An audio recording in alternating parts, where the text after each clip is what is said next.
往来流离，如盘走入，应指圆滑。恭喜夫人，这是喜脉呀！啊，怎么了？你看仔细了，我是个男的，哪来的喜脉啊？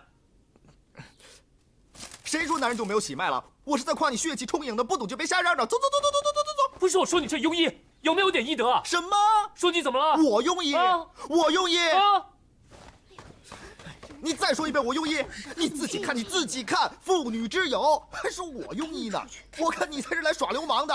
再说了，不管你是男是女，按照我给你把的脉象，你就该回家保胎。我的医术绝不会错，要错也是你自己生错性别。等一下，怎么了？还不走？你叫什么名字？怎么了？想打架？我问你叫什么名字？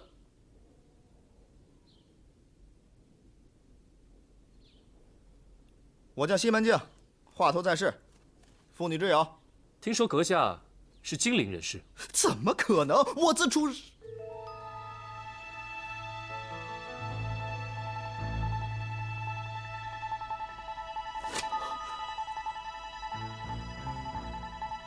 我家祖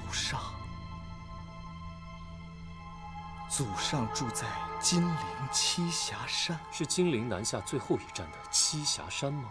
不错，那你可知它因何名为栖霞山？这个栖霞山的本名为舍山，正所谓是小隐隐于野，大隐隐于市。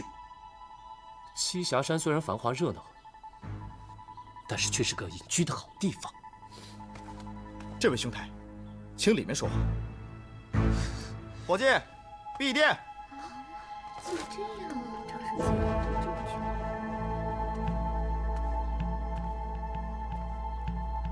哎呀，没想到西门兄竟然是锦衣卫中人。我与阁下不同，你是真正的锦衣卫，而我或许算是吧。此话怎讲呢？你竟然不知道？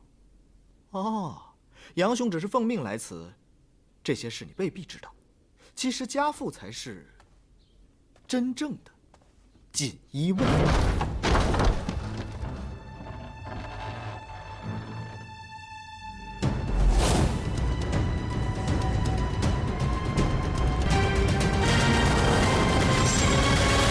还记得锦衣卫还叫做拱卫司时，家父就被派到这儿来搜集情报。从那时起，就以郎中身份示人，再也不曾改变过。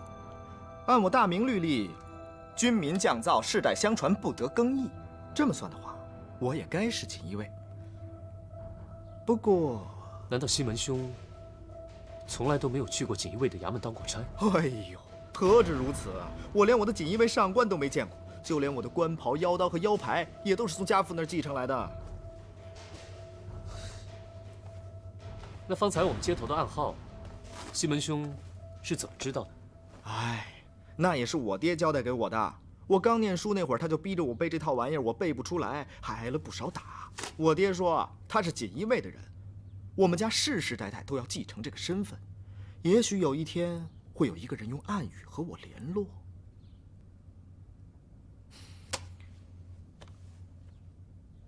哎，到时候我就全力以赴奉迎差事啊。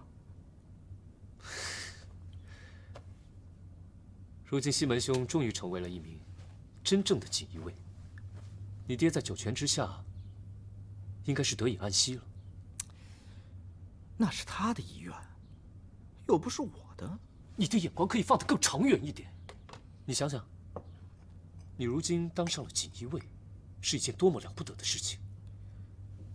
哟，你又不是我，怎么知道我做我的妇科大夫有多快活？过多几年，讨个老婆，生个孩子，老了以后再把这个使命交给我的儿子，多好！你突然来找我，肯定没什么好事。你怎么知道没有好事啊？我今日过来找西门兄，正是要商量一份大买卖。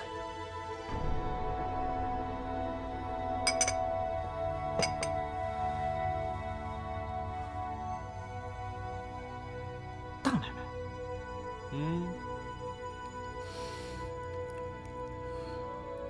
很赚钱？何止是很，是非常赚钱。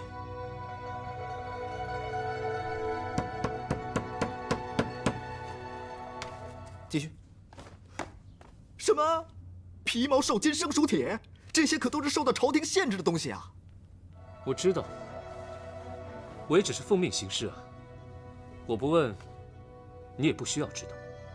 但是我知道你有办法的，对不对？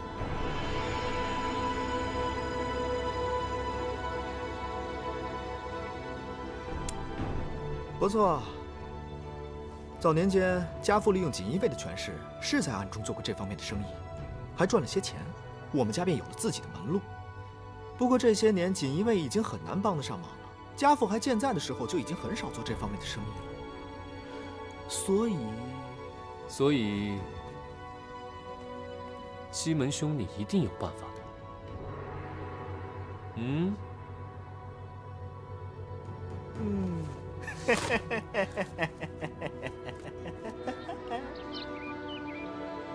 算你运气好，只是这个主事人在北平城，我们得亲自跑一趟。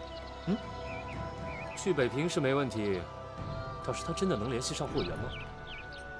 要是没个准，我那里便不好交代。做生意哪有个准数？不过我在，你就放心，一切都交给我来打点，就连水陆关卡衙门那些关节，我也可以帮你打通。不过这打通关卡的花销，那自然是我出了。齐王的钱嘛，慷他人之慨，老弟不必肉痛。看你年纪比我还小着几岁，莫非也和我一样，是子承父业？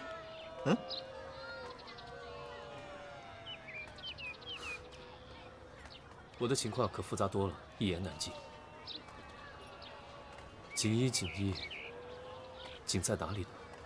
自入锦衣，我做事是如履薄冰，如临深渊。早几年啊，大家挤破了头也未必能加入锦衣卫。可现在，锦衣卫早已不似当初八面威风的时候了。不过我总觉得锦衣卫不会就这么完了。人生起落，命运无常，一朝风云际会，谁能保证锦衣卫以后就不能再东山再起啊？